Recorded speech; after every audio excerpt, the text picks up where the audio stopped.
Well, the Solidarity Fund, that is calling for people to avoid super spreader events over the Easter weekend. The organization says while a third wave of coronavirus infections is probably unavoidable, holiday gatherings might bring the wave much earlier than expected. Adrian Enthoven, Deputy Chairperson of the Solidarity Fund, joins me now to talk about these challenges that a third wave poses. Thank you so much, Adrian, for joining us this morning. I mean, certainly the time is ticking for South Africans to keep in mind the fact that we're still in the midst of a pandemic, and it's still as equally as important to adhere to these regulations that have been instituted. How are we faring, would you say, in that regard?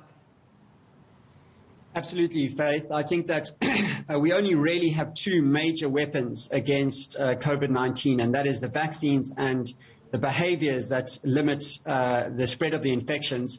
You know, I think that South Africans tend to become complacent when we're in level 1 lockdown and start to feel that the battle is over. And I think what we all know is that that's just not the case. And as we move into the festive season, the risk is really heightened. We know that, the greatest risk is at the time when we both have the movement of people and the gathering of people, and that is about to happen over the Easter period.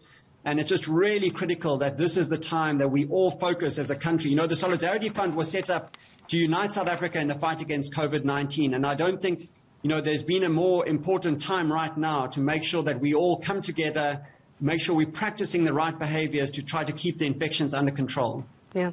I mean, we're talking about keeping infections under control. There's another aspect of it, and that, of course, is the rollout program of the vaccine. You've been quite intricate in that, wanting to actually have a targeted fundraising to support the rollout vaccine program. How are you faring in that regard, Adrian? Are people stepping up, and are we managing to raise funds to support this rollout program of the vaccine?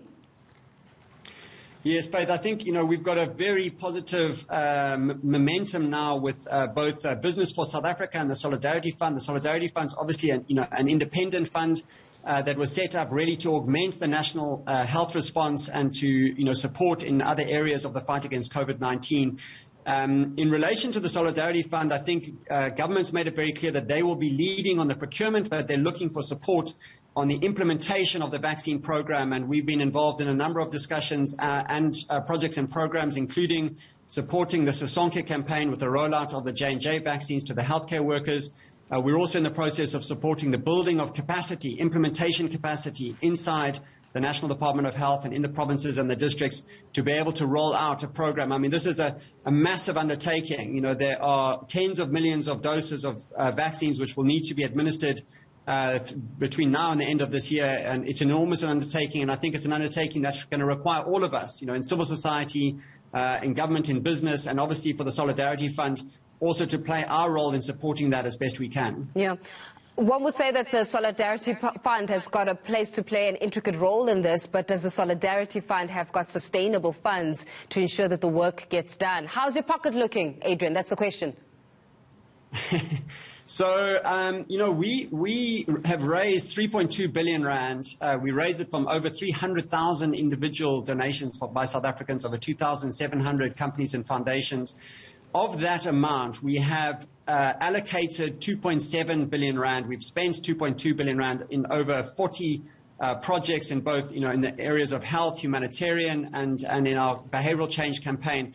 So, we had a massive effort over the last 12 months. So we have around 500 million rand remaining. We're looking to gather more funds, and we're approaching corporates as we speak to look at bolstering our funds, because we think that the implementation of this program is going to really need the fund to play a critical role in supporting the national efforts. How effective has the behavioral change campaign been? So, I mean, it's very interesting. I think this has been a huge focus for the fund. I mean, as we discussed, the importance of the right kind of behaviors, mask wearing, ensuring that we're in ventilated spaces, hygiene, avoiding, large gatherings. I mean, these are all absolutely kind of critical behaviors. And we've had a very extensive and sophisticated campaign, not just through the media, but also working with the churches, working with traditional leaders, with the schools, with businesses. And it's very interesting, in the research that we've done with Ask Africa, it seems that we have had a fairly significant impact. Well, when I say we, I'm talking about as a country, because there's been a lot of effort across society to ensure that these behaviors are adhered to, but we know that we're not doing as well as we need to.